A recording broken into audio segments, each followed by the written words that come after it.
President Joe Biden is on the campaign trail for his fellow Democrats today. Biden was in Pennsylvania on Thursday, where he met with Senate candidate John Fetterman. And Joe Khalil breaks it down for us. Good morning, Joe. Good morning, Mitch. Well, look, it's really hard to overstate how important Pennsylvania is going to be for the future of the Senate. You'll get both parties and trying to figure out their maps, what they need to win, what they can afford to lose.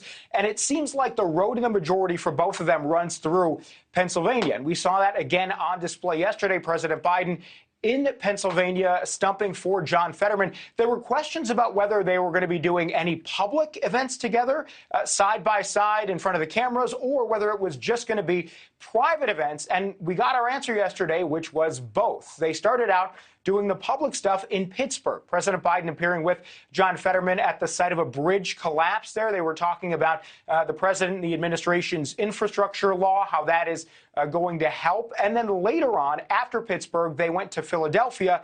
And for there, it was a private closed-door donor meeting where President Biden, according to our partners at the Hill, essentially laid out the stakes. He said that Dr. Oz, if elected, if he beats John Fetterman, would, in the president's view, undo everything that the administration has worked for. He talked about the state of health care. He talked about Medicare and Medicaid protecting those programs. And then he talked about the state of democracy, again, framing the Republican Party in this moment as being controlled by the MAGA wing, as President Biden calls it. So saying that John Fetterman needs to win this race, that was his message to donors, a familiar one that we've heard from President Biden. There were also questions before this trip started as to whether Fetterman was going to appear publicly with President Biden, because, frankly, there have been a lot of Democratic candidates for House and Senate that have tried to distance themselves a bit from President Biden. We know his approval ratings are underwater right now, and President Biden multiple times yesterday got a question about that very scenario.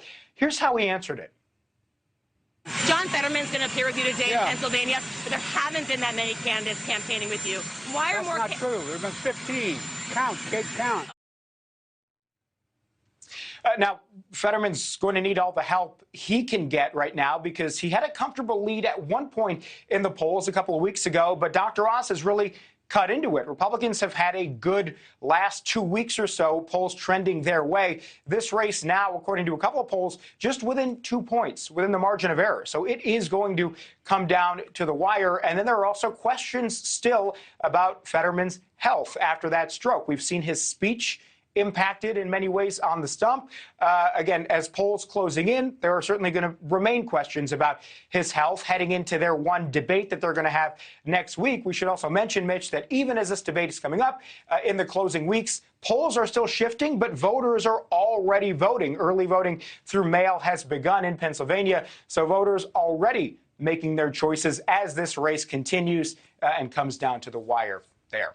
Mitch. Joe Khalil live in D.C., but burying the lead. We got Fetterman in a suit for the first time that I have seen. So that was very interesting. Joe, thank you for that report.